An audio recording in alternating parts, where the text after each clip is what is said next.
So,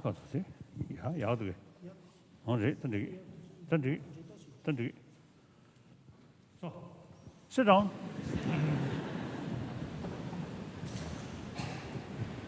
I will just introduce you briefly, if that's all right. Yes. It's a tremendous pleasure and privilege as Master of St. John's to be able to welcome His Holiness, the Dalai Lama, to this college. We're extremely honored, Your Holiness, that you have agreed to speak to us today in this beautiful chapel. The Dalai Lama is one of the very small number of people in the world for whom the phrase, "he needs no introduction," is a genuine statement. Indeed, when we announced that His Holiness was going to speak today, within 24 hours, some 1,400 members of the college and the university had requested tickets. This talk is therefore being relayed, I gather the technical word is streamed, to another audience across the road in the Divinity School, and is also being broadcast live to the world on YouTube. In addition, His Holiness has graciously agreed to give a second talk here tomorrow to enable more people to listen to his words and to engage in discussion with him. Although no introduction is needed, I would like to remind everyone that His Holiness is tireless in spreading his message of non-violence, violence, and religious harmony. He has received many honors for his work and for his leadership, including the Nobel Prize for Peace in 1989, the Christmas Humphreys Prize from the United Kingdom in 2005, the award of honorary citizenship by Canada in 2006, one of only 5 people ever to be recognized in this way. He received a Congressional Gold Medal from the United States in 2007 and the Templeton Prize in 2012.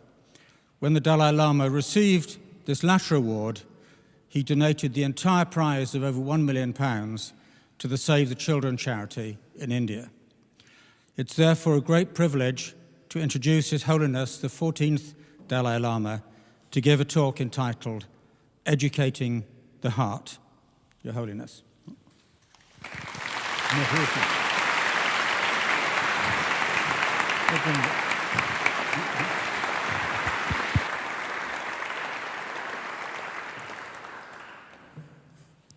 I think from here, the closer I can see your face.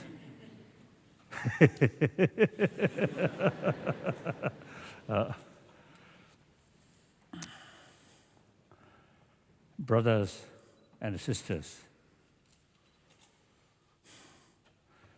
I'm extremely happy having opportunity to share with respected leaders, scholars, and also students.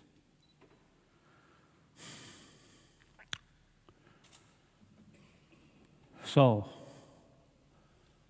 perhaps I begin this way. I born in one remote village in northeast Tibet. But my mother, of course, uneducated, illiterate, just sort of villager mother, but tremendous sort of warm-heartedness. Her children, my brothers, sisters, I think all of us almost never see my mother's sort of angry face. Very, very kind woman. So I received, I think, maximum affection from our mother. So I often used to telling people, half joke, half serious, as a villager child in 30s. So nothing for play, nothing, no choice. So the only the happy moment is my mother carry me on her shoulder and then go around. Even when she working in the field, often she carry me. So, and of course, very, very sort of loving, kind sort of mother. So that, I think, a little bit spoiled me, I think. So when I sort of carry by my mother on her shoulder, and I hold my mother's 2 ears. If I want to go this side, if go that side, go like that. If mother not listen, and I shout, and my feet, you see, bang, bang, bang, like that. So, because of my mother's sort of, too much sort of kindness, so seems to see her child. Then, of course, at that time, I'm youngest her child, so a little bit, how should they, spoiled. As a result, the child become a little bit aggressive. So I always feel the first time, you see, cultivate warm-heartedness at that time, because mother, so kind. So I received maximum sort of affection from my mother, so that you see the immense help to show others also affection, more compassionate attitude. Then, of course, later, the Buddhist training, study, then use mainly logical sort of thinking, that immense help to sustain or further develop warm-heartedness. So now here are 2 things. One, biologically develop that thing. Then second, use brain, education. Then develop full conviction or warm-heartedness is key factor for happy person, for happy mind. Then also, at the age 16, I lost my freedom. At age 24 or 25, I lost my own country. The most part of my life, from 25 now up to nearly 78, I remain as a refugee. One way, very sad. One way, new opportunity, meeting with people, different background, different field. Some religious people, religious-minded people, or non-religious-minded, and just ordinary people, or very scientific-minded people, or scientists also, and a variety of people. So since my childhood, and also the way training our mind, the curiosity, whenever we touch some topic, I always think, what's the reason? What's the reason? Perhaps I think I may sort of mention the Buddha's own sort of word. He mentioned, "Oh, my follower, monks and scholars should not accept my teaching out of faith, out of devotion, but rather thorough investigation and experiment. So we train that way. So we always ask question, raise question, then find out answer, like that. So that is immense help to acquire more knowledge. And also immensely helpful to meet different people from their own experiences. So now, my point is, as a result of meeting number of sort of educationists, thinkers, social workers, and medical scientists, or in general, and also the scientists about brain scientists. Conclusion. Present humanity facing some problem. Some of these problems, of course, due to natural disaster or some other things.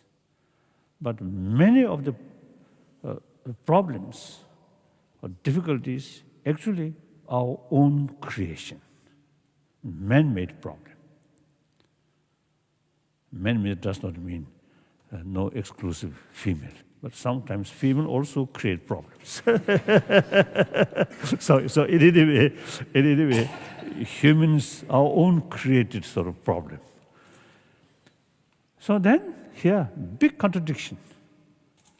7 billion human beings, no one wants a problem. Everyone wants no problem, peaceful. Everyone wants, even animal want that. This is not question of religious faith or not. Even animal is a want peaceful life, do not want problem. We certainly do not want problem. Meantime, many problems actually our own creation. Then why it happened? These problems deliberately created by human being? No. Different aim, different motivation, but method often become wrong. That's why, although they want peaceful life, but because of their way of approach, that goal, unrealistic approach. Unrealistic approach happen due to short-sightedness and narrow-minded. And ultimately, extreme self-centered attitude. Just think oneself. So in order to gain something, no hesitation, exploit other, take advantage on other, bully on other, cheating other. So then, any unrealistic approach always bring disaster. Any field, even make one tea, you should know there how much water, how many milk or sugar or these things. So it should be realistic approach. Just one tea, so one water, some water, and equal sort of milk, and then tea bag too much, or then sugar too much. Then you can't drink that water, that tea.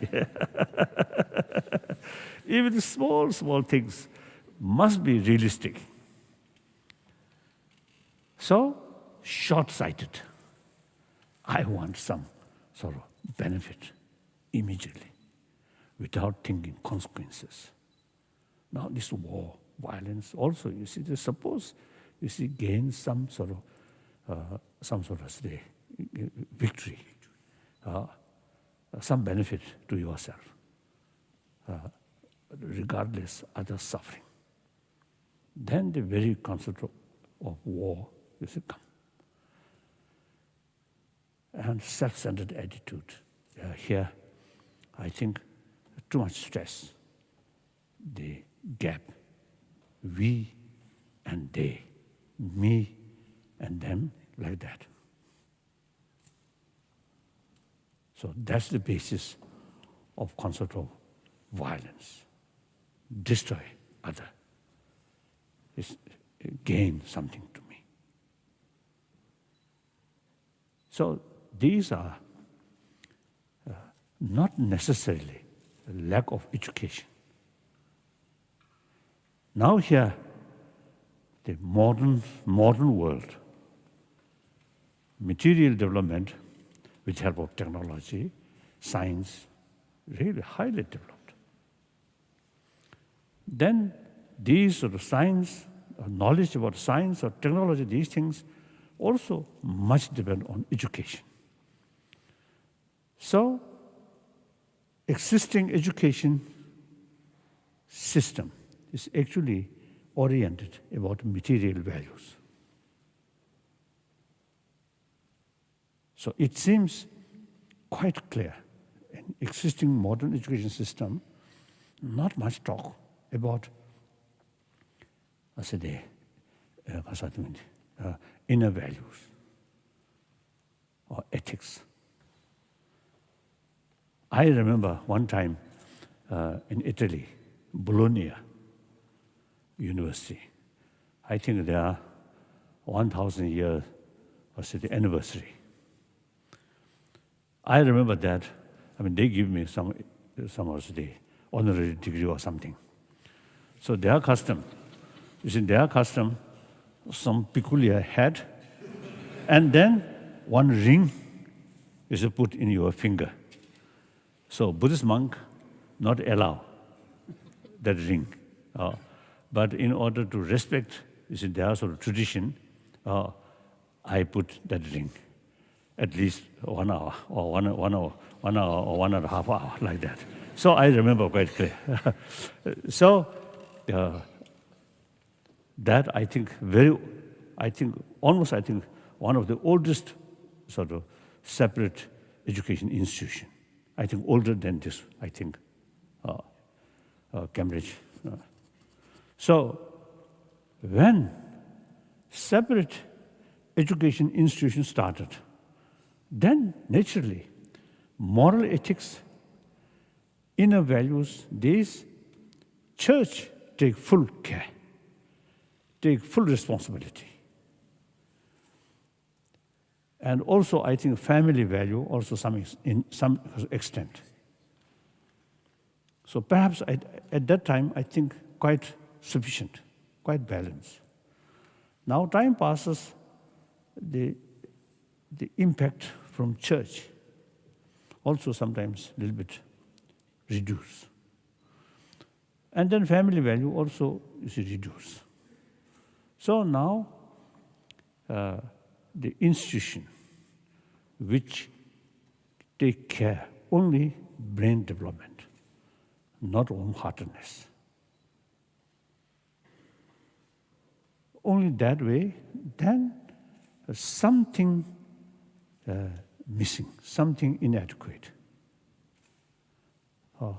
Now, the modern some scientists actually is mentioned, even for physical health.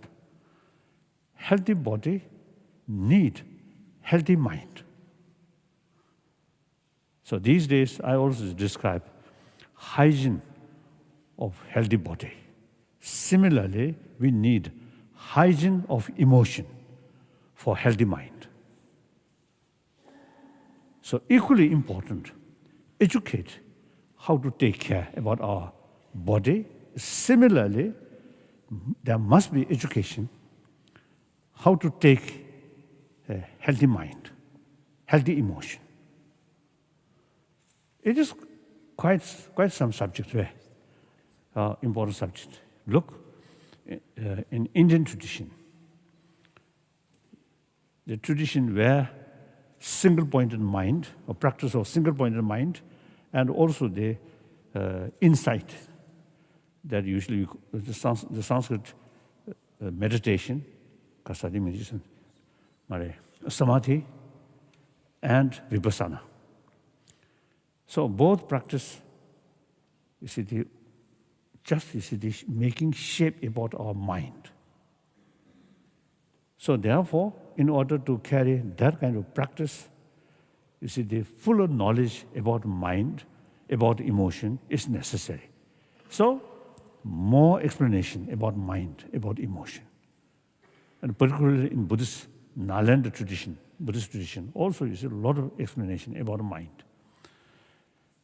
So therefore, now last nearly 30 years, I developed close sort of discussion with modern scientists, mainly 4 fields: cosmology, neurobiology, and physics, particularly like quantum physics, then psychology. So last nearly 30 years of experience, we Buddhists in physical world, their finding, their knowledge is immense help to enrich our understanding about matter or world like that.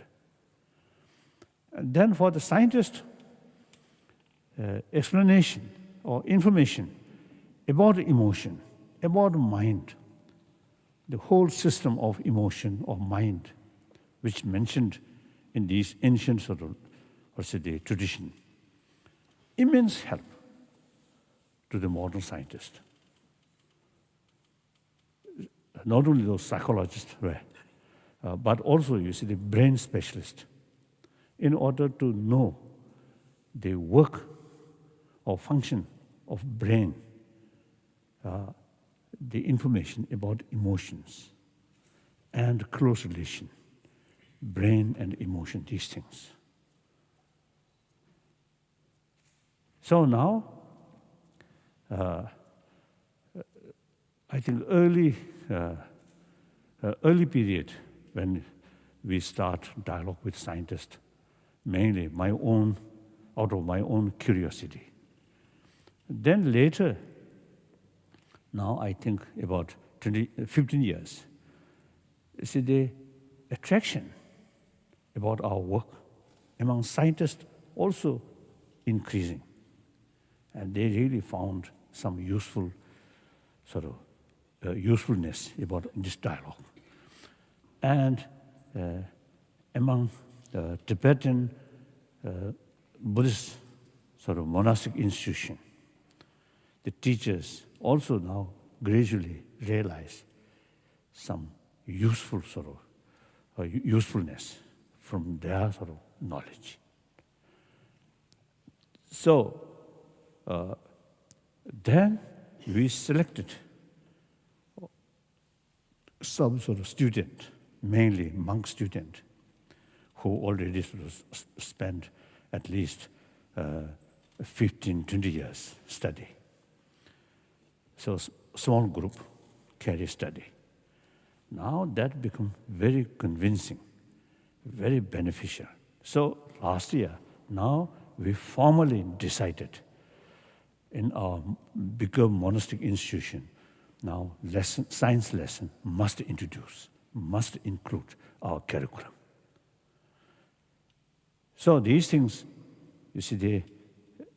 through our own experience or contact with a variety of people, and with full cooperation with these some institution, like Emory University, Stanford University, and also Wisconsin University, and some others.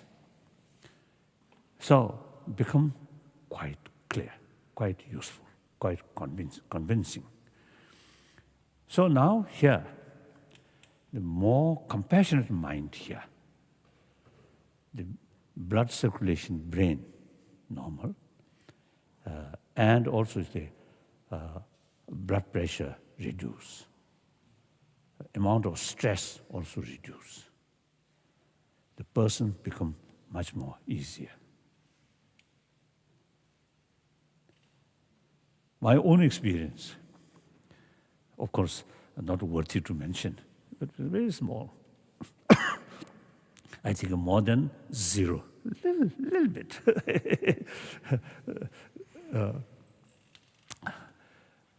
When I, around 2021, I visited China. When I participate, sort of formal sort of function, and also the informal meeting, I always a little bit nervous. Of course, some other factors also there.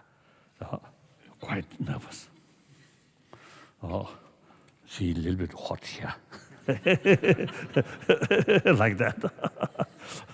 Then, 56, I came to India, the Buddha Jayanti celebration, 2,500 years sort of anniversary, right? About Buddha's sort of enlightenment. Of course, there's freedom, democratic country, but formality, when the leaders, Indian president, when we're meeting, it's more formality. Again, a little bit sort of nervous. Then, when I give some talk, people, they say, a little sort of anxious or nervous. Then gradually, I develop full conviction. We are the same human being. Mentally, emotionally, physically, we are same. I'm just one of the 7 billion human beings. Humanity. No differences. Differences only in secondary level. Races, faith, nationality or culture, different language, these things. That's secondary. Fundamental level, we are same human being.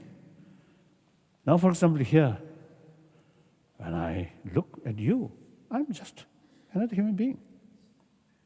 If I sort of stress, I'm Tibetan, I'm Buddhist, and even I consider I'm Dalai Lama, that kind of mental attitude make some kind of distance from the audience.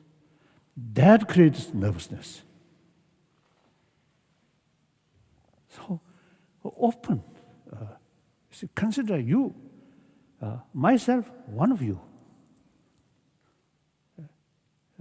No matter how sort of, the appearance, some differences, but deep inside, everyone want happy life. And everyone have the right to achieve that. Now question is, how to achieve real happiness, joyfulness, inner peace? Money? Power? No. Money only provide us physical comfort, not mental.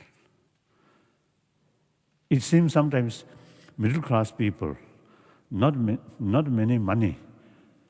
When the global economic crisis happened, I think these people, are more comfortable than those billionaires who really think about most important is money. Always think money, money, money. Then this global economic crisis happened. I think most probably, they lose their sleep, Too much worry, too much concern, isn't it? So you see, more money, sometimes you see, bring more worry. And also jealousy, because of too much competitive sort of competitive sort of feeling. You see, that creates jealousy. That creates distrust. So people who surrounded distrust people, how can achieve real happy life? Full of suspicion, anxiety, anger, frustration. Good food, good shelter, good facility won't help these things, only mental level. So therefore, now these things not necessarily related with religious faith. So these days, full agreement from some of my friend scientists. They openly say they are non-believer.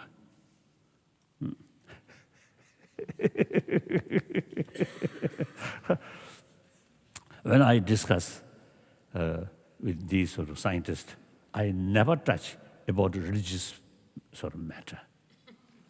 I never discuss with scientists about next life or salvation, these things. Simply discuss about how to achieve healthy body, healthy mind, and how to tackle these complicated sort of the mind or disturbed sort of emotions. So we learned one important tradition from India. India, almost 3,000 years, one concept of secularism, which respect all religions and also respect non-believer. So now today, recently I saw one report, one Indian national newspaper is mentioned. I think the source come from, I don't know. But that, you see, report is mentioned. That out of 7 billion human beings, 1 billion, over 1 billion, formally stated non-believer.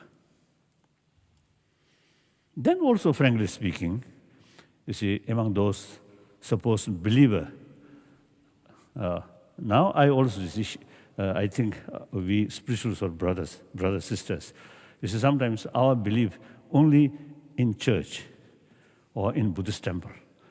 Outside temple, outside church, not very serious. So that's why among the religious sort of people, even religious leaders, some corruptions, and also some exploitation, cheating people. I mean, frankly speaking, sometimes I publicly sort of telling, when I give some Buddhist teaching, I publicly sort of telling, the religion sometimes teach us how to act of hypocrisy. In church, in temple, or say nice things, love, compassion, forgiveness. But real life, not much serious about these practice. So therefore, this is lacking of real conviction about inner value. So religion also, you see, become disposal of our destructive emotion, like that. So we need some sort of education system from kindergarten up to university level, educate in order to achieve healthy body, healthy mind. You must pay more attention about our emotion. In order to do that, you need some knowledge about the whole system, or sometimes I call map of emotion. That's important. So purely secular way, so that can be universal and also easy to fit, to include in secular education field. If these moral ethics based on religious faith, then it will never be universal and difficult to fit. Therefore, India's constitution itself is based on secular. Because, you see, the fact that India, when they got independence, already multi-religious sort of community, multi-culture. So therefore, constitution also, you see, they decide secular basis. So according to Indian sort of understanding, secular, not at all some negative sort of negative thing towards religion. No, never. Respect all religion. No preference, this religion, that religion. So therefore, now we, some scientists in America, in their own sort of the area or because of community, they already carry secular ethics, education about secular ethics. They already carry as an experiment. Now we decide in India, with cooperation with some universities in India, now we already committed making draft how to introduce in secular education field about this education about, firstly, education about information about mind or emotion, then the importance of these emotions, then how to tackle these negative emotions, and how to strengthen these positive emotions without touching religion. So that we already sort of doing that. Now perhaps, I think within 1 year, perhaps we may produce sort of some sort of draft sort of paper. So I hope, so this famous university here, I think I want to touch. And then we want to seek your advice. And also see, these institutions really, historically, very, very important sort of education institution. Now, if we introduce sort of education, taking care about physical, about to care material value, and also take care about emotion, about mind, then that will be some kind of guarantee. Student come from this institution, this sort of university, 99% will be constructive person, not destructive person. Otherwise, you see, these troublemaker, many of these troublemaker actually highly educated, isn't it? But they use this knowledge under control of negative emotion, hatred. For example, the September 11th event. The dull person cannot plan such things, cannot carry such sort of work. Very brilliant people, isn't it? Carefully sort of plan and carry their work step by step with top secret. So their brain is really very smart, but their sort of sacred, brain, guided by hatred, anger. Because we can't blame these people. They've grown up which atmosphere or environment only think matter and these things, and also based very strong feeling of we and they, and create some kind of solid enemy. Then, you see, they utilize all their knowledge, all their energy to destroy so-called enemy that they consider as a victory. Actually not. So therefore, I think education, warm-heartedness is, I feel, something very relevant, very important. So, of course, maybe too much was presumptuous.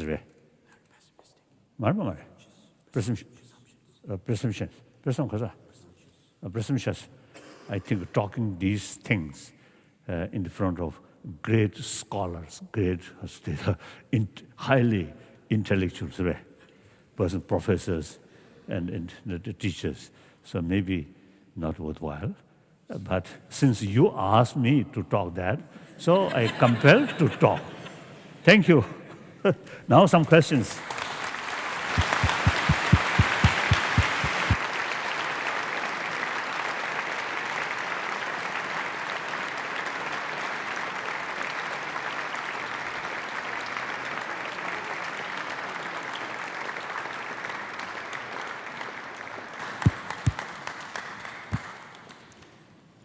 Your Holiness, we're extremely grateful for your words. plenty of challenging questions and wonderful images that you gave us. You've kindly said that you will receive some questions. Perhaps if you would let me know when you've had enough questions, because I know you've had a very busy day.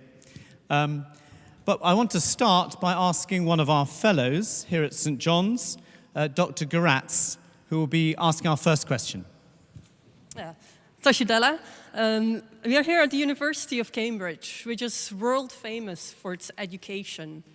But its first-rate education focuses on the mind, in particular, analytical thinking. Now, based on your wonderful lecture, we would love to know what is really the most important that students and staff here can do to educate the heart as well. Thank you. Yes, sir.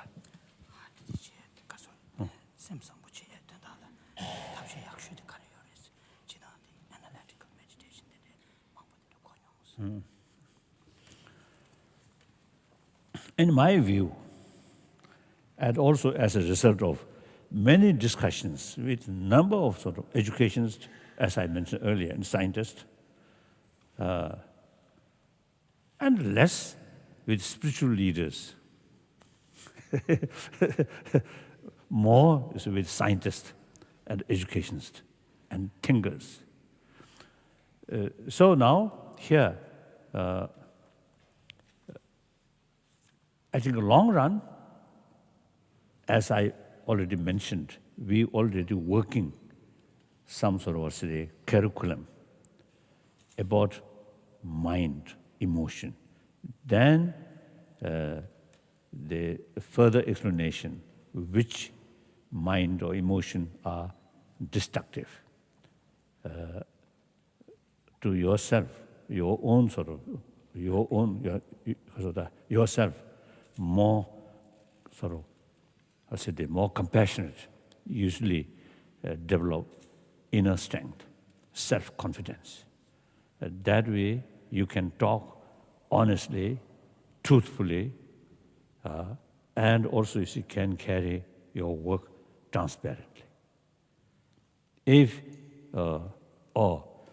last year I saw one article wrote by one American scientist. It mentioned those people who tell lies in daily life more often, they, in the physical level, more sort of stress. That I think quite true. Of course, I'm Buddhist monk, Buddhist practitioner. Basically, you see, no telling lie. But from 1951 till 1959 March, I lived with Chinese authority. So about 8-9 years, I also practice hypocrisy. That means when I meet some Chinese official, say, "Oh, wonderful, very good." And when I meet some Tibetan, or some grievance, "Oh, how bad," like that. So one person, you see, two attitude. So at that time, you see, much sort of stress and fear.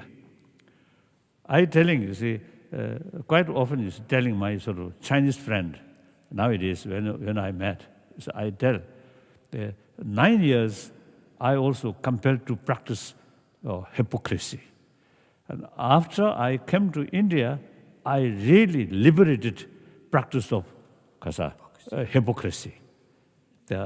So really, telling untrue, where deep inside you feel some uncomfortable. Not sort of question of a moral thing, but actually, you see, you feel, oh, this now I tell some lie. So how can remain this lie? No. Oh. So therefore, you see, honest, truthful, automatically carry our conduct transparent. So you get more inner strength. Then also, you see, that brings, as I mentioned earlier, trust and genuine friendship. So, now, firstly, you see, more information about these, among these different emotions or minds or thoughts. Some are, even scientifically, medical science now clearly sort of confirm such emotions are very bad for our health. And such emotions are very good for our health and peaceful atmosphere within our family, within our community. So that first, simply educate about world of mind, emotion. Then such things are harmful, such things are helpful. Then they show method, how to deal with this destructive emotion, how to sort of increase these positive emotion. That way, so from kindergarten, very simple way, then more deeper, wider, and up to university level. I think we can prepare that. So this is, I think, long run.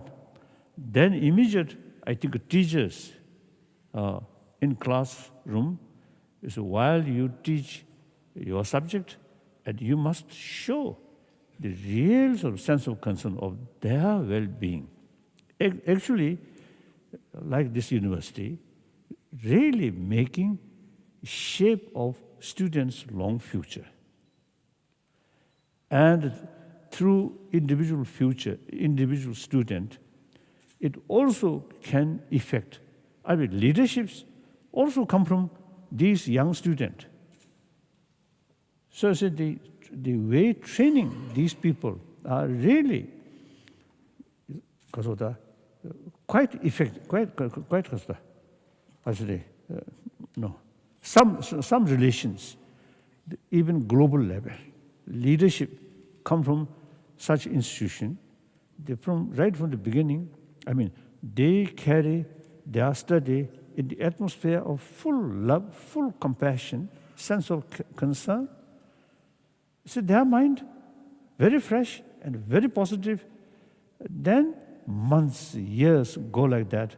I think students not only more knowledge, but also becoming more warm-hearted or compassionate person.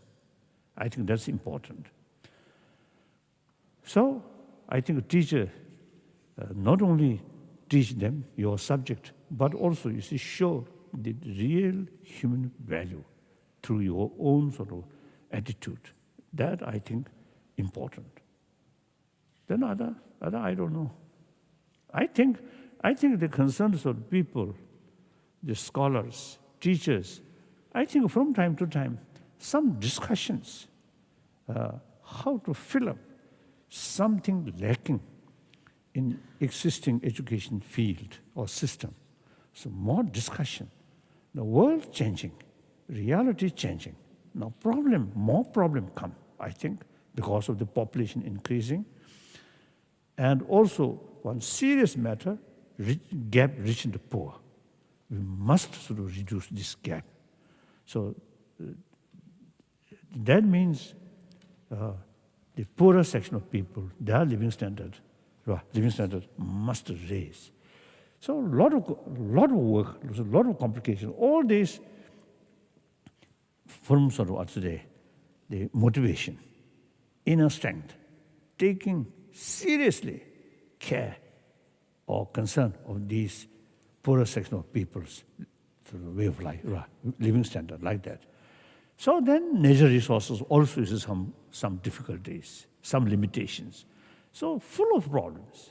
I think within this, our 21st century will not be easy century.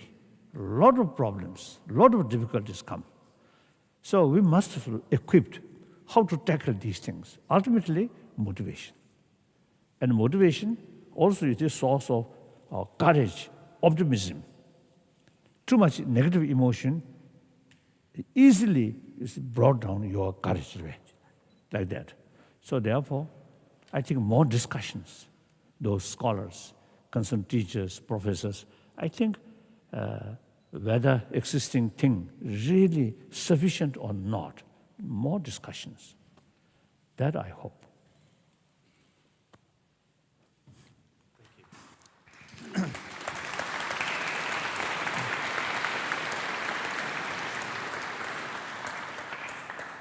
Our next question comes from one of our young students, one of our undergraduates, Alex Garton. Your Holiness, what do you think are the respective roles of love and wisdom in religion, and which is more important for attaining enlightenment? 가사. Sure. Sure.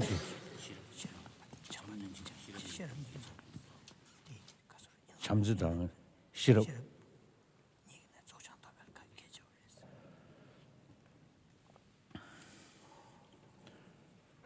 I think some differences due to philosophical views. I think like Christianity or Islam and many other sort of religion, which basic faith is concept of creator. So single-pointed faith towards creator, towards God. Then I think that or in front of you, this is not Kasota, not Kasota. I feel a little shy. But again, now you see the faith, single-pointed faith towards God is actually, you see, you totally dedicate to God. So that immense help to reduce extreme self-centered attitude, isn't it? I'm nothing but God's creation. So Buddhists use no soul theory, no soul, soul theory. So sometimes we call selflessness theory. You see, different method, but same effect, same goal. So here, according to theistic religion, I feel the faith, emphasis, importance for faith, single-pointed faith towards God. I think that very, very powerful. And this very life created by God. No concept of previous life. Next life, difficult to say. You remain some period in coffin, then after final judgment, go to heaven or hell. So there is next life, something like that. But previous life, no previous life. This very life created by God. So that brings strong feeling of intimacy with God. The more feeling that, more willingness to follow God's way. So God, when we describe God, infinite love. No theistic religion say God is full of anger. Nobody says that. Full of love, full of compassion. So we ourselves is created by such sort of force, full of love. So we also have this sort of potential of practice of love. These things mainly through faith and compassion, forgiveness. These practice brings your own salvation. Although the previous Pope, the German Pope, you see, I had the opportunity meeting him. Wonderful. So he mentioned faith and reason must go together. He once was mentioned. So you see, he indicates the wisdom also, you see, involved. One thing. Then non-theistic religion, like Jainism and Buddhism, and particularly Buddhism, the practice of compassion itself, you see, used by logical sort of approach. reasoning. How much benefit selfish, how much harmfulness about these different emotions. So analyze according to your own experience, and also experience the people's explanation. Through that way, we analyze. So Buddhist way of approach, compassion and wisdom must go together, combinedly. That's Buddhist way. Like that. Thank you.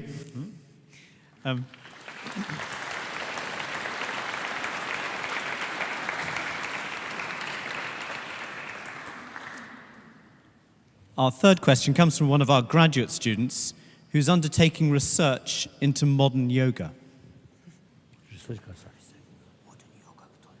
Yoga. Your Holiness, my question is with regards to yoga. It is a phenomenon that has grown exponentially, particularly over the past few decades. But it is also a philosophy rooted in religions of the world, Hinduism, Jainism, and of course Buddhism. The expansion has been largely with an emphasis on physical exercise. How do you see room for broadening of heart education in this phenomenon?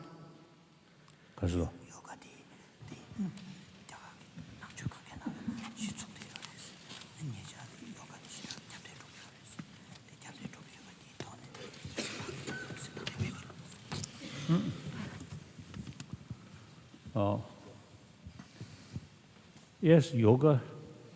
There are a variety of yoga practice. So these days, some people they consider yoga is something physical exercise and some kind of breathing control, like that. So mainly concerned about physical health. And a healthy body also is some impact, mind more calm. No. But and then some other sort of meaning of yoga also training your mind. So there are variety. If you take yoga, simply physical exercise, then also jogging. 1 kilometer, 2 kilometers, that's also part of yoga. So then, even dogs also practice yoga.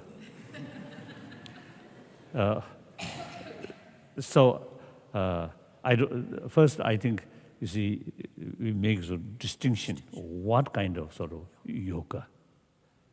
So I think it should include yoga, not only taking care about the physical sort of exercise, physical health, but also some related with our emotion.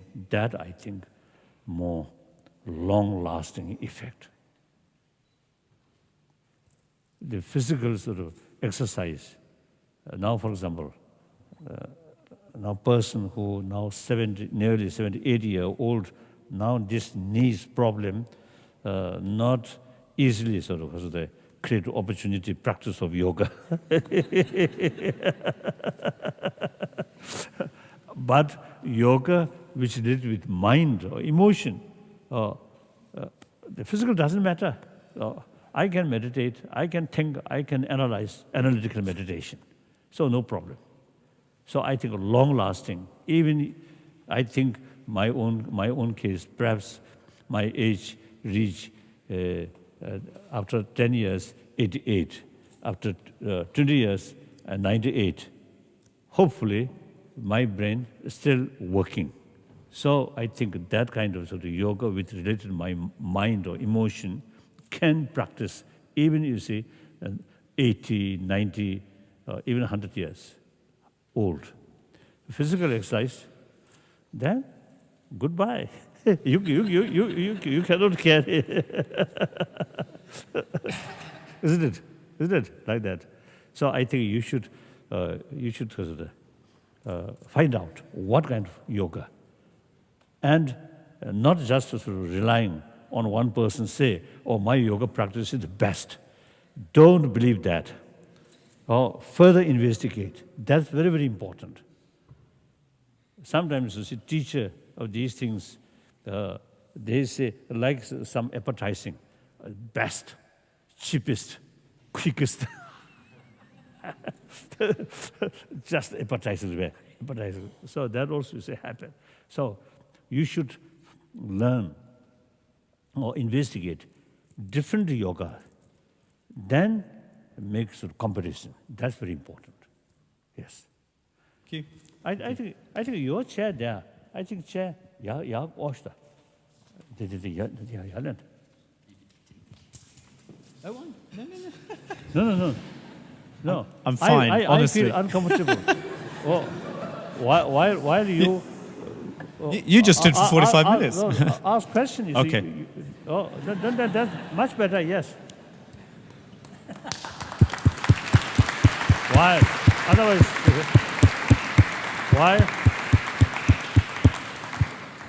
while you see, we enjoy question and answer, he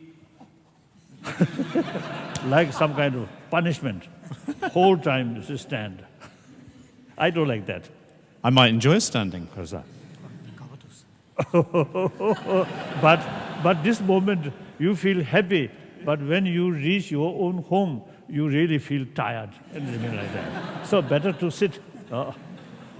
Yes. Now next question. Thank you for your compassion. The next question, I think a lot of students would resonate very strongly with this question. So, Mubin. What advice would you give to students who are unsure what to do once they've completed their studies?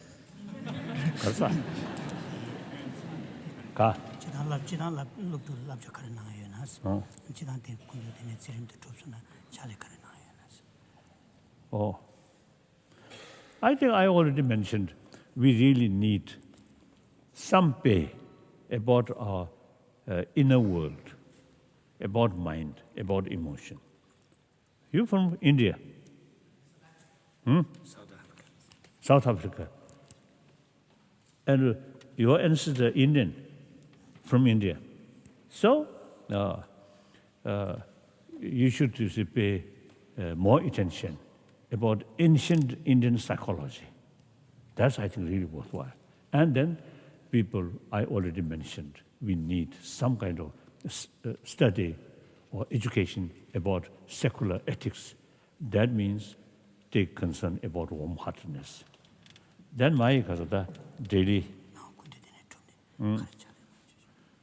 after finishing my talk here, I usually get up now these days about 3 o'clock in the morning. I think most of you, enjoy nice dreams, I think. I get up about 3, then some analytical meditation, and then also, like part of my yoga practice, part Tushaleche. But okay, jogging. Even in my own room, you should go like that. And meantime, some sort of, with this rosary, recite something and go about 40 minutes like that. I always do. And then also is some simple sort of yoga practice like that. And if I should demonstrate to you something like that, some visualization, then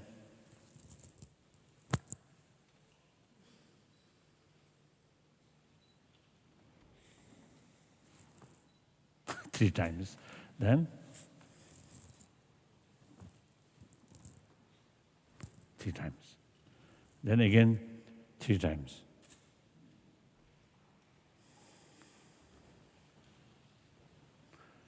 That also quite good. And some kind of practice, they concentrate on breathing. Go, come in, go away, like that. 21, or sometimes 100, like that.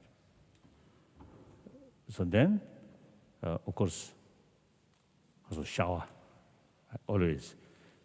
I never use, because taps are bath tap, for preservation of water. But shower 2 times, one morning, one before my bed, or like that. So I don't know how much water I really use. I don't know. So in any way, then evening, I go bed quite early, 6:30, 7. So now finish here, or still some time. About 4:30, my evening tea. As a Buddhist monk, no dinner. When I feel quite sort of hungry, and it seems to see I need some fuel, then with salutation to Buddha, few biscuits.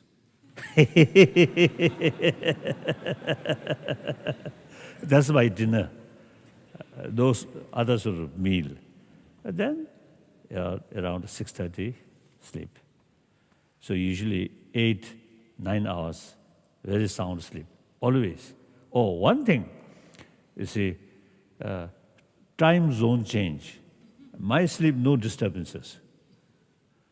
I set my own watch, the local time. Then local time, about 6:30 p.m., 7, I already feel sleep. Then exactly the local time, next morning, around 2:30, 2:40, around 3, wake up. So my mind, I think, the mental sort of time setup, I think it affects sleep, but not the what call the heavy work in toilet. No, time change. This whole time change. Even I make some effort. Didn't work. So I noticed to see physical sort of time, physical clock, and sleep clock much related with mind. So mind setup. Now I must get up this time, local time, wake up. So I think if there is some sort of research work, I think should research how much sort of relation sleep and mind and this bowel, because bowels are bowel movement and mind are something different. So like that. Next question. I'm not sure we know how to follow what you have just said.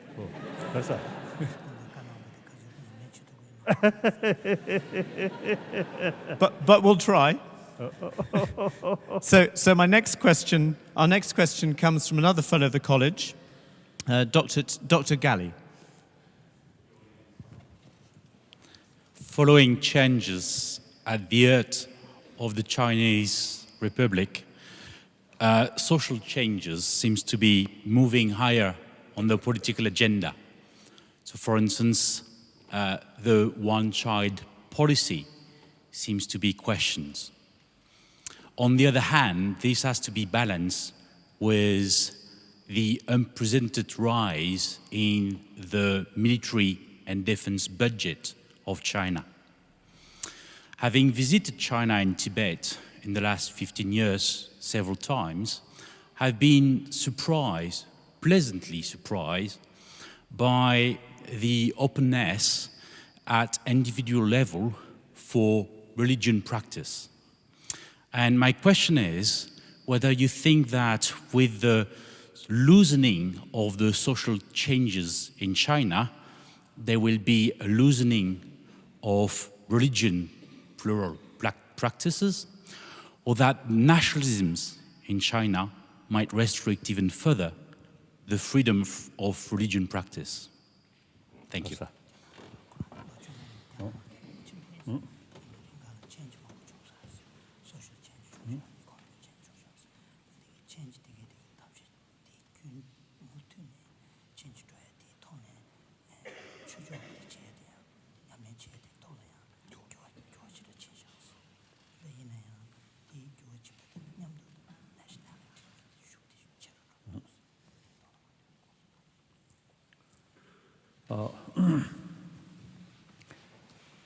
As China, People's Republic of China, last over 60 years, I usually see, sort of also describe 4 eras. Chairman Mao's era, Deng Xiaoping era, Jiang Zemin era, Wu Jintao era. So each era, some differences. So this shows the same Communist Party and the same authoritarian system. There is ability to act according new reality. I think during Mao's era, like a Cultural Revolution, deliberately destroy sort of the 4 old sort of tradition of these things, including religious faith. Now today, I think 3 years ago, I saw one report made by one Chinese university. According to their survey, Buddhist population in China, then over 300 millions. Now, last year, I met some sort of Buddhist, Chinese Buddhist, and some businessmen, and also seems to some connection with some sort of leaders. According to them, nowadays in China, Buddhist population now over 400 millions. And many of these Buddhists also is following Tibetan Buddhism. Now, as a matter of fact, nowadays, every week, some Chinese from mainland China come to see me. And many of these Chinese, when we met, dear, very faithful. They are genuine, they are interested about Buddhism, very, very sort of genuine. And similarly, population about Christian also increasing. Muslim, I don't know, but Christian numbers also is increasing.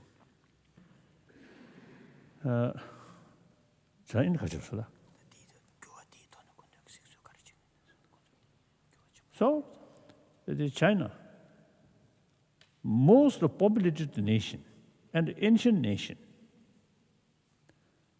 So China have, I think, a great sort of potential, make significant, contribution for global level.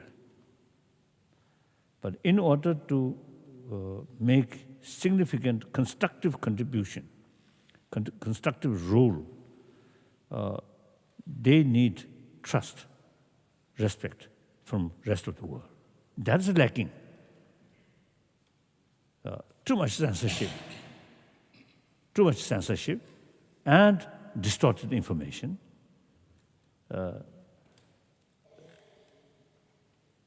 So that sometimes creates suspicion among the neighbors. I have a lot of sort of friends in Japan and Vietnam also, are communist, but many of them receive very much suspicion towards the Chinese government. And then, of course, India, now last over 50 years, my home. And I always describe Indians historically our guru. All our knowledge we learned from Indian masters. All our knowledge come from India, mainly Nalanda institution, like that.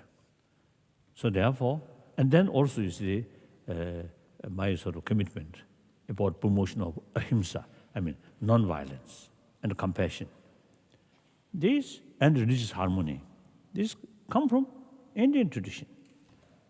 So I describe myself as a messenger of ancient Indian tradition, non-violence and religious harmony. So therefore,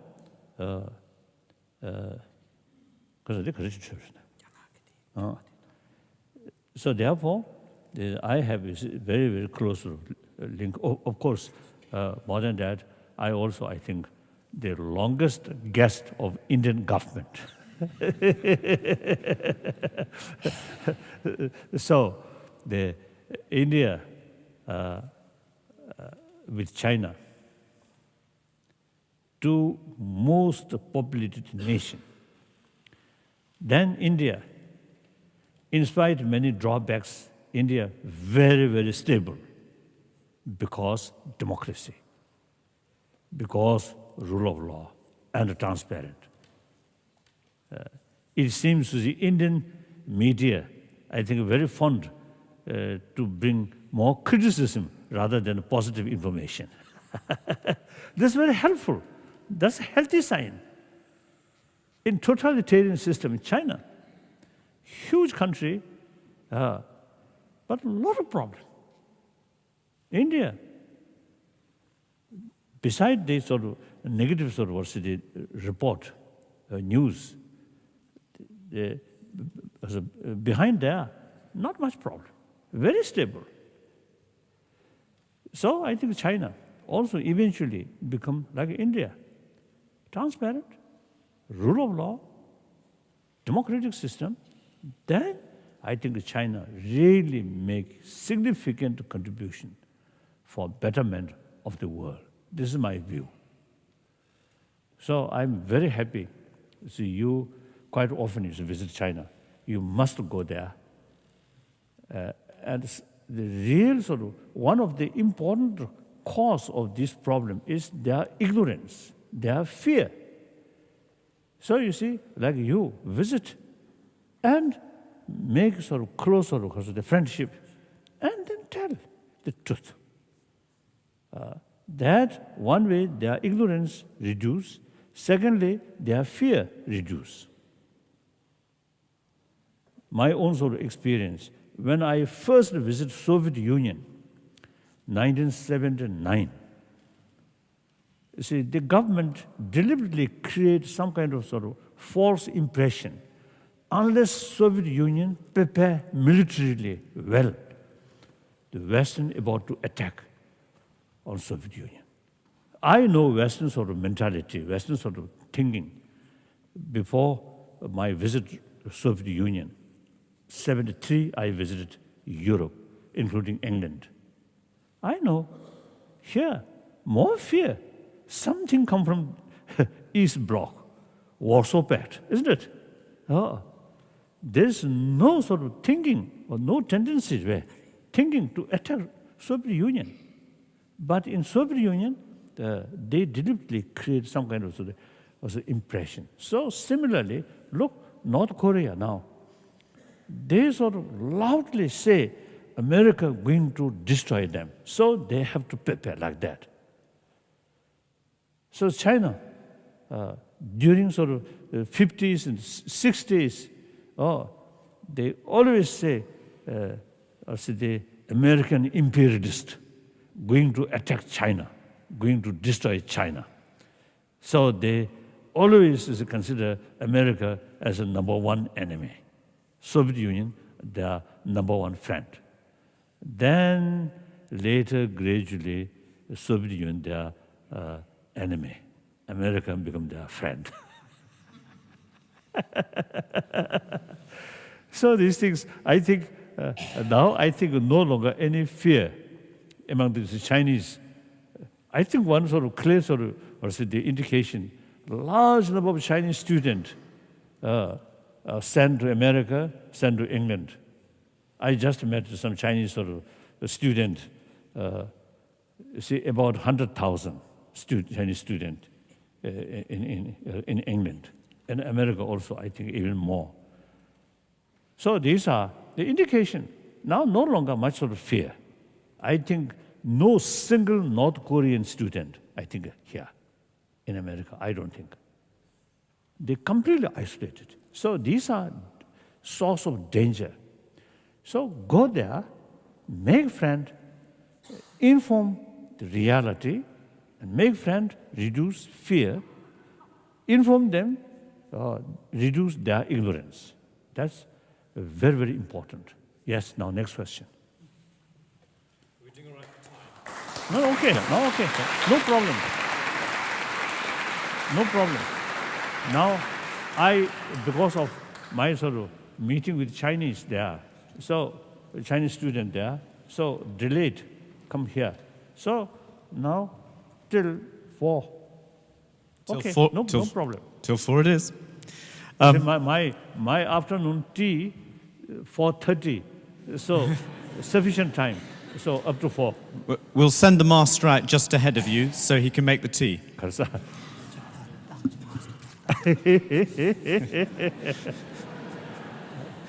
Yes, thank you. Our next question is from one of our graduate students, Sandra. Your Holiness, even recently we've seen new political conflicts emerging in Asia. Do you think that the tremendous success story of European post-war reconciliation and unification could one day become a role model for solving these long-standing political conflicts in Asia? Thank you. Not very clear. Can I have your paper? Or can you say it a little bit loudly? Yeah. Slowly. Oh.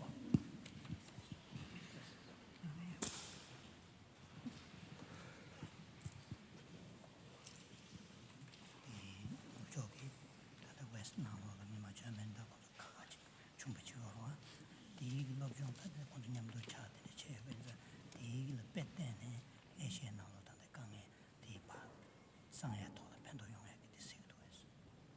미마 유럽 나오다. Yes, I think no doubt, no doubt.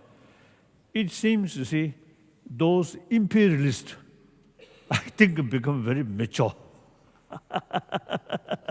Especially British imperialists.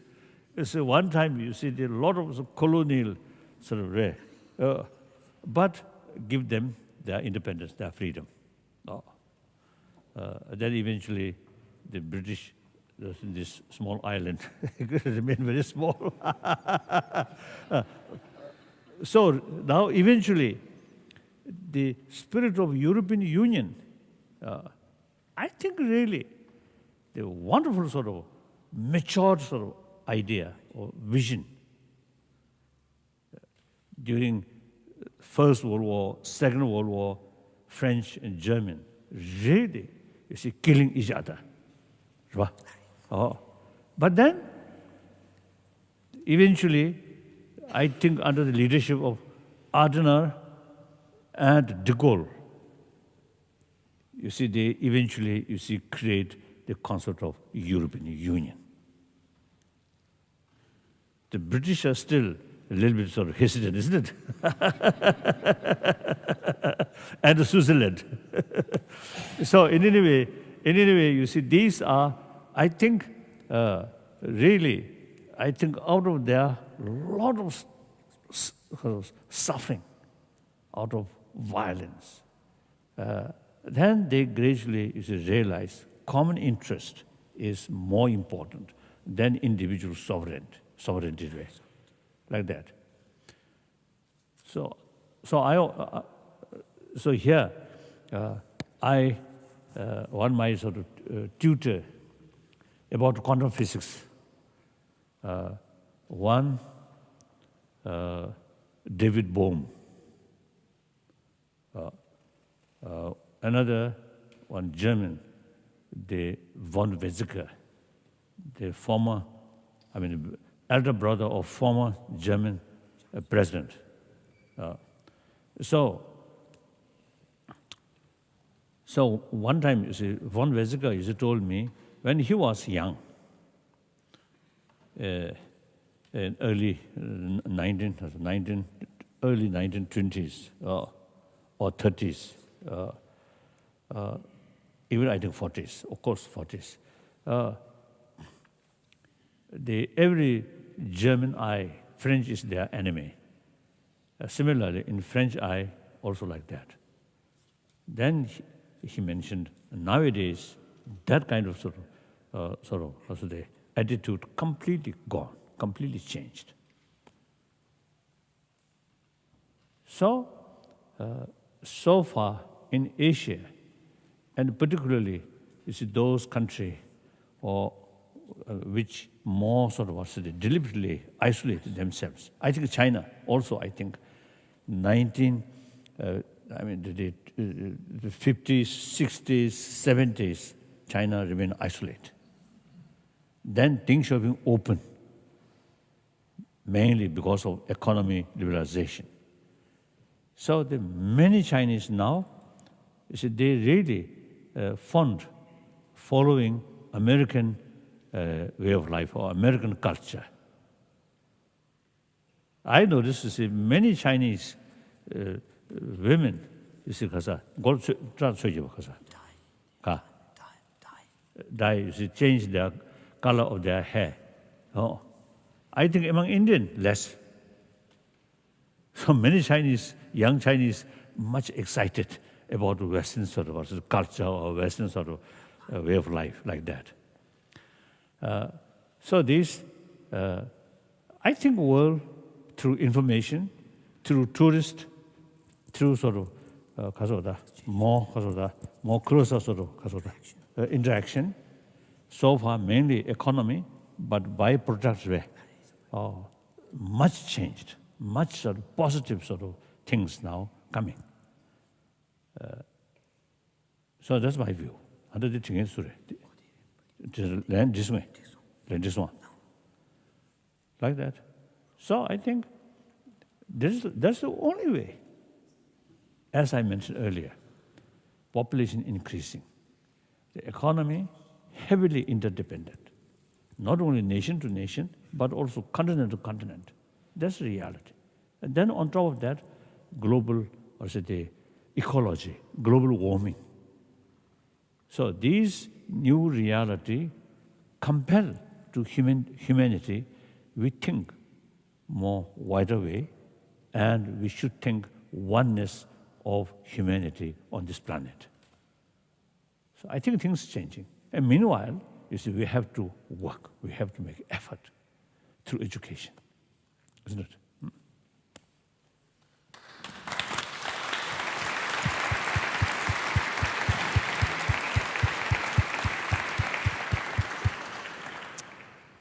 Our next questioner is from King's College. She's the president of the Graduate Society there. It's Katie Fitzpatrick. Thank you for taking time to share your presence with us. Half of the world's population are women, yet women represent 70% of the world's poor. How can we enable women who face discrimination, inequality, and substantial obstacles in education and employment to break from the cycle of poverty?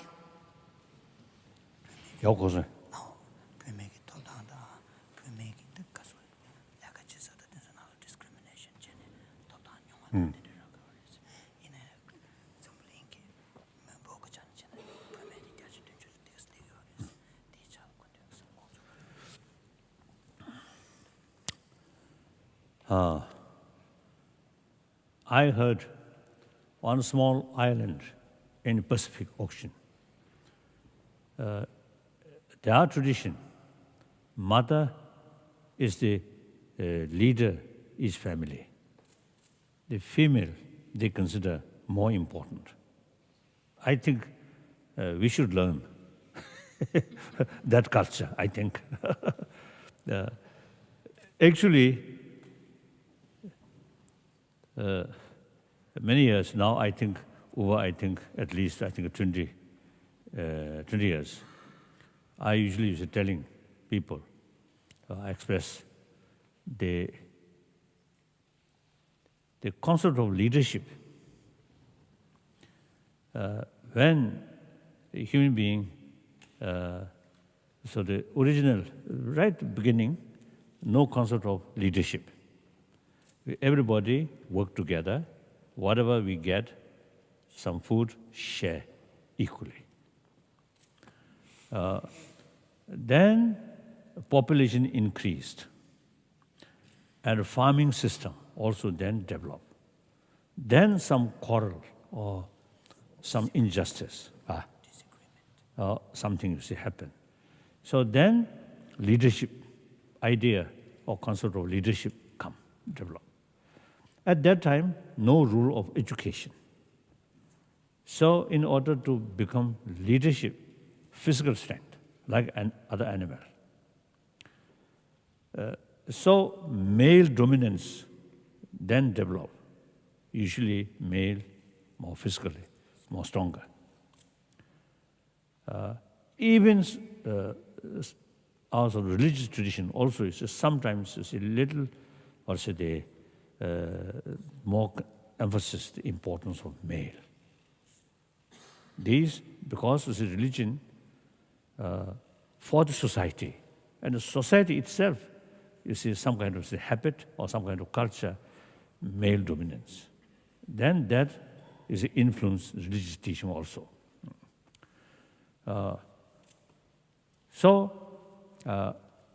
But then education develop. Education brings more equality. The leadership, more important. In order to become leadership, not only physical strength, but also brain or education. So that brings more equality, female and male, like that. Now, time come, as I mentioned earlier, in education field, the education about human affection, human compassion is very necessary and very important. So now, time as such, we need more effort for promoting human compassion, human love. Now here, biologically, female have more potential. Some scientists tested, experiment, two-person watching one sort of one movie or image, the person passing through painful experience. Then the response from the male, from the female more stronger. Female more sensitivity about others' pain.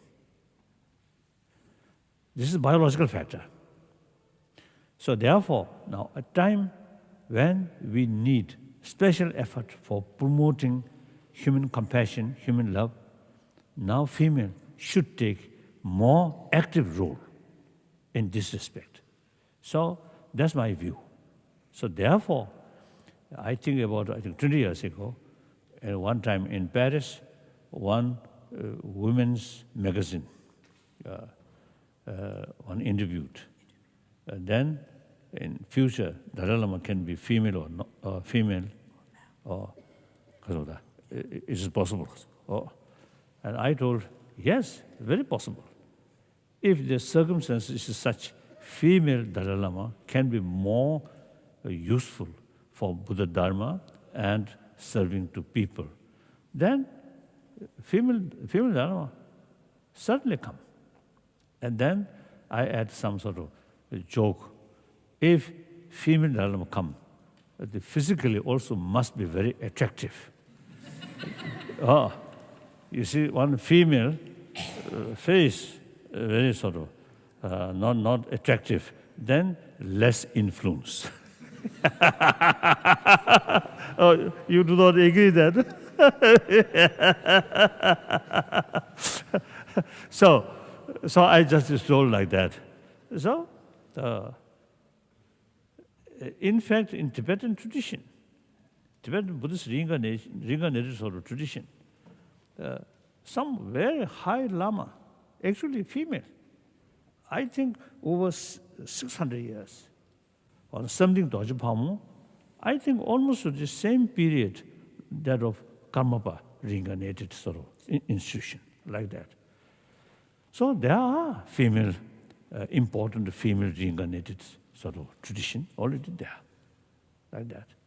So female, and then I would like to sort of some form of teasing. I usually telling people, female, the external beauty important, but more important is internal beauty. Internal beauty is really very, very important. External beauty sometimes is attract short period, then gone. Internal beauty there, then the friendship remain long-lasting. So here, one story. In early 60s, one Tibetan monk official, he disrobed in early 60s. Very good one, very good sort of monk, very good officials. I know him very well. So after he disrobed, and I tease him, "Oh, your wife not that much attractive." Then he answered me, "Oh, outwardly not attractive, but internal beauty is so good." So then I have no argument. So internal beauty, warm-heartedness is really female biologically more potential. That's my view. So I think very, very important. Make more sort of self-confidence. And instead of sort of some feminist sort of movement, some Westerners who very much feminist, who also used to follow Tibetan Buddhism, and it seems they also wish Buddha should be female. I think some Christian, maybe Jesus Christ should be female. Of course, you, quite good, you see, Mary and Jesus Christ. Very good. So like that. Okay, good. Now, next question.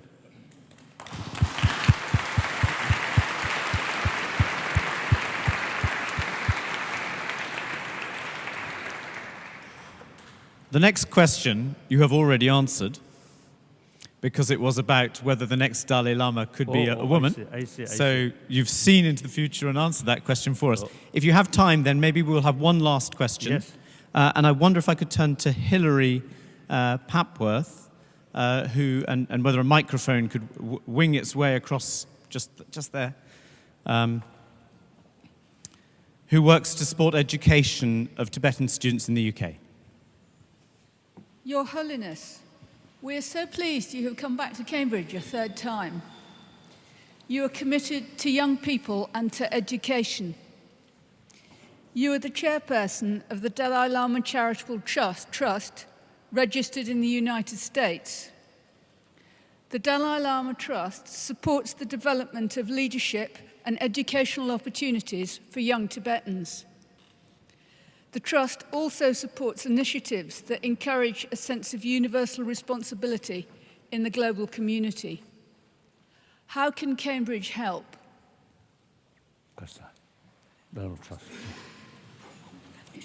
Really?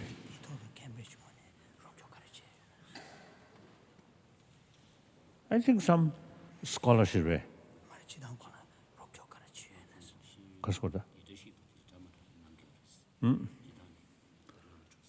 So I think at the moment, how many Tibetan students here?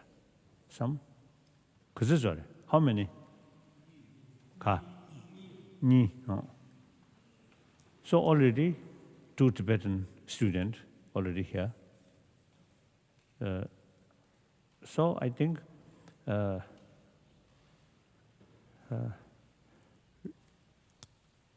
now the number of students whose examen, you see, reach very high top, but that also increasing. So some sort of help for education field is extremely useful, very helpful. Then also, as I mentioned earlier, this is such a sort of famous, worldwide known sort of education institution. So some research where modern education still something lacking, how to fill that gap. I think like this institution, I think really worthwhile. Some sort of discussion among sort of the experienced sort of teachers and people. I think that will be a great sort of contribution worldwide. So many other sort of education sort of institution or many nations, actually, you see, looking here, such these sort of education, great institution.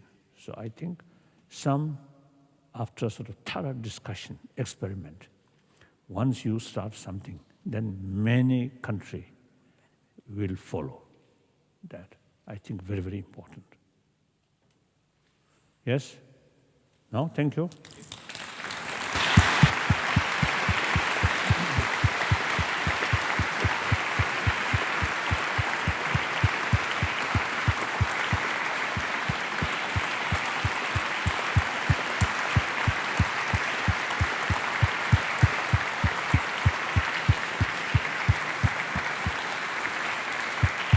Thank you. Thank you. Thank you. Thank you.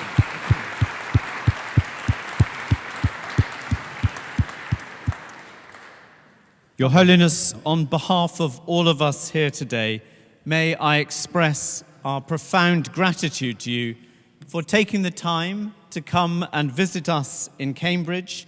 I know you have a very busy schedule wandering around the world, and it's absolutely wonderful that you've been able to come and share so much of your time with us this afternoon.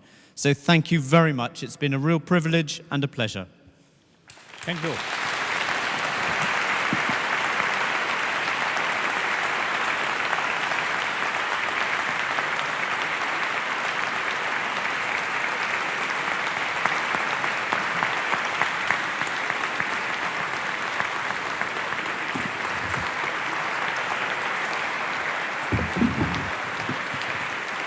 Yeah.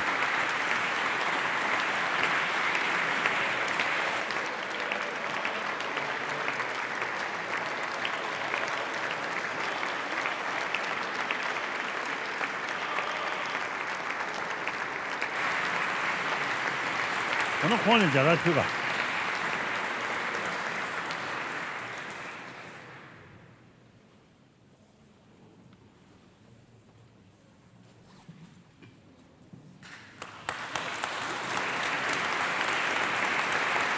Thank you.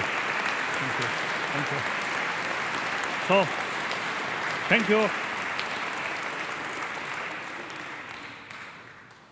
Thank you. Thank you. Thank you.